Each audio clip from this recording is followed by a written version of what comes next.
ದಸರಾ ದಸರಾ ದಸರಾ ಬಂತಮ್ಮ, ಹೊಸದು ಖುಷಿಯ ನಮಗೆ ತಂತಮ್ಮ. ಹಾಯ್ ಹಲೋ ಎಲ್ಲರಿಗೂ ನಮಸ್ಕಾರ. ದಸರಾ ಅಂತಂದರೆ ಎಲ್ಲರಿಗೂ ವಿಶೇಷ ಕಣ್ರಿ. ಹಾಗೆ ದಸರಕ್ಕೆ ಬರುವಂತಹ ಆನೆಗಳು ಅಂತಂದರೆ ಇನ್ನೂ ತುಂಬ ಸಂತೋಷ.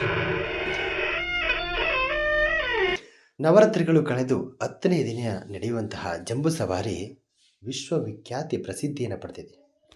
ಈ ಜಂಬೂ ಸವಾರಿಯನ್ನು ನಡೆಸಿಕೊಡುವ ಪ್ರಮುಖ ಆನೆಗಳು ಸುಮಾರು 1ರಿಂದ 1.5 ತಿಂಗಳುಗಳ ಕಾಲ ಮೊದಲೇ ಮೈಸೂರಿಗೆ ಧಾವಿಸ್ತವೆ. ಯಾಕಂತಂದರೆ ಕಾರಣ ಇಷ್ಟೇ, ವರ್ಷಾನುಗಟ್ಟಲೆ ಕಾಡಿನಲ್ಲಿ ಇರುವ ಆನೆಗಳು ನಗರದ ಜನರಿಗೆ, ನಗರದ ಪರಿಸರಕ್ಕೆ ಹೊಂದ್ಕೊಳ್ಳೋಕ್ಕೆ ಸಮಯ ಬೇಕಾಗುತ್ತೆ. ಹಾಗಾಗಿ 30ರಿಂದ 45 ದಿನಗಳು ಮೊದಲೇ ಆನೆಗಳು ಮೈಸೂರಿಗೆ ಬಂದು ಬಿಡಾರ ಹೂಡ್ತಾರೆ.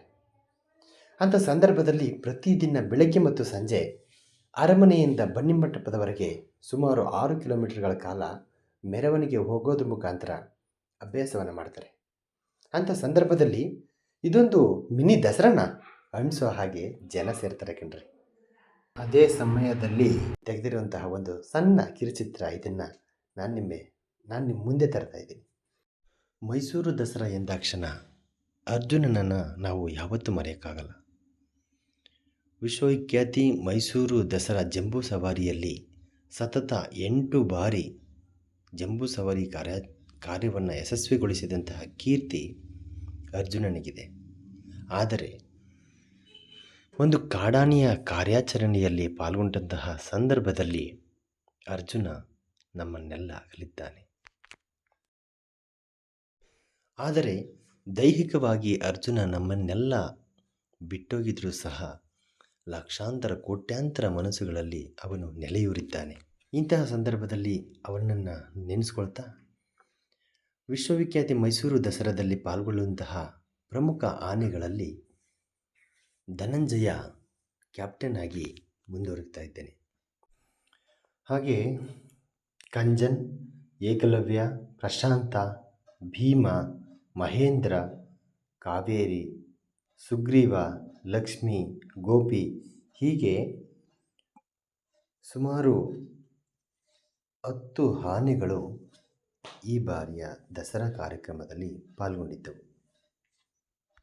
ಅದರಲ್ಲೂ ಕೋಟ್ಯಾಂತರ ಅಭಿಮಾನಿಗಳನ್ನು, ಅದೇ ಫ್ಯಾನ್ ಫಾಲೋವರ್ಸ್ ಅಂತಾರಲ್ಲ, ಆ ರೀತಿ ಮಾಡಿಕೊಂಡಿರುವಂತಹ ಆನೆ ಅಂತಂದರೆ ಭೀಮ. ಇದು ತನ್ನ ತಾಯಿಯನ್ನು ಕಳೆದುಕೊಂಡು ಕಾಡಿನಲ್ಲಿ ಅಲಿಯುತ್ತಿದ್ದಾಗ ಅರಣ್ಯ ಇಲಾಖೆಗೆ ಸಿಕ್ಕಂತಹ ಆನೆ. ಹಾಗಾಗಿ ಇದನ್ನು ಸಾಕಾನೆ ಎಂದು ಸಹ ಕರೆಯುತ್ತಾರೆ.